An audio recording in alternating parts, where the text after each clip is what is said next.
वाह, राहुल गांधी जी की फोटो आ गई है गदा के साथ।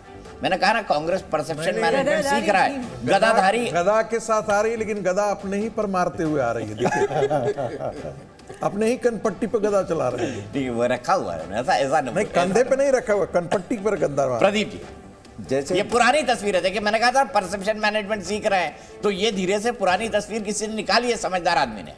और ये जब दिल्ली में हनुमान जी के मंदिर में गए थे, तब ये तस्वीर उन्होंने खिंचाई थी।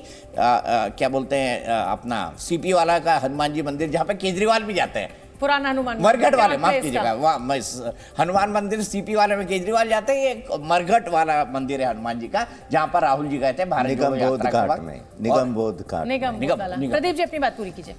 देखिए, जैसे भाजपा का एक हमेशा रुझान रहता है कि बड़ी भारी संख्या में ये सिटिंग एमएलए, जो सिटिंग विधायक होते हैं, उनके टिकट काटते हैं। अब वो एक तरीके से रिस्क वाला काम है, जोखिम वाला काम है। कर्नाटक में भी उसी नीति का इन्होंने अनुसरण किया। बहुत भारी संख्या में लोगों के वो टिकट काटे।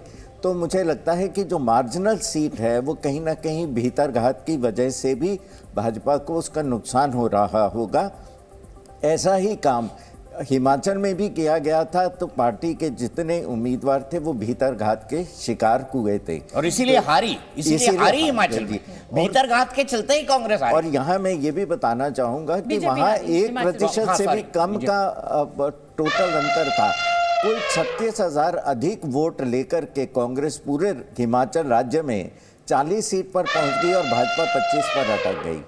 तो ये नुकसान लगता है भाजपा के उम्मीदवारों को अवश्य हुआ होगा। बिल्कुल ठीक है। 120 पर इस वक्त जो मल्लिकार्जुन खड़गे जी का हाथी 120 सीटें ले जा रहा है। हाँ। और कुमार स्वामी जी का 23 सीटें ले जा रहा है। हाँ। आरती जी, एक क्विक कमेंट आपका।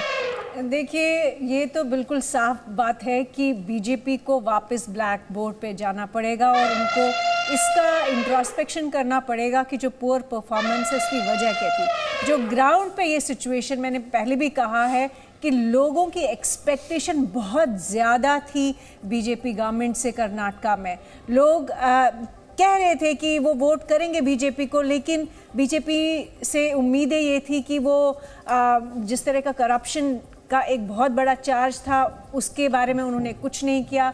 ये भी कई लोगों ने कहा कि बीजेपी बहुत ज़्यादा फोकस नहीं कर रही है गवर्नेंस पे कर्नाटका में। ये भी एक इशू था। आरती जी, ये जो आपने बड़ा मुद्दा उठाया है, मुझे लगता है के शर्मा जी को अब ले आना चाहिए। रोहन गुप्ता जी कांग्रेस से और के शर्मा हमारे साथ बीजेपी से जुड़े हुए हैं। के शर्मा जी, जिस तरीके से 2018 में जेडीएस और कांग्रेस ने सरकार बनाई, लेकिन वो सरकार गिर गई और फिर आप आ गए, क्या आपको लग रहा है कि इस बार जनता ने ये कहा कि भाई कोई मौका देना ही नहीं है कि ये तोड़ पाए, और आपके काम से नाखुश है ही है जनता, तो जनता ने इस बार पूरा का पूरा मैंडेट जो है वो कांग्रेस को दे दिया? क्या इसको ऐसे देखा जाए? आप इसको सही मानते हैं या मैं गलत हूं?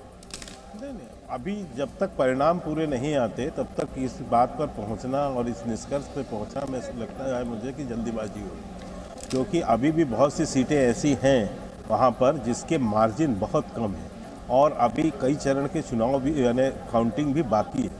तो हमें वेट करना चाहिए, इसके बाद आप कोई निष्कर्ष निकालेंगे तो मैं ज़रूर आपको प्रतिक्रिया दूंगा। लेकिन क्योंकि अभी हमें लग रहा है कि वो जो सीटों पर हम बहुत मार्जिनल पर खड़े हैं इस समय, क्योंकि ऐसी कम से कम मेरे पास अभी 35 से 40 सीटों का आकलन है कि जिस पर हम बहुत मार्जिनल पर जो है अभी कॉन्टेस्ट चल रही है। तो आने दीजिए पूरे परिणाम को, इसके बाद इसकी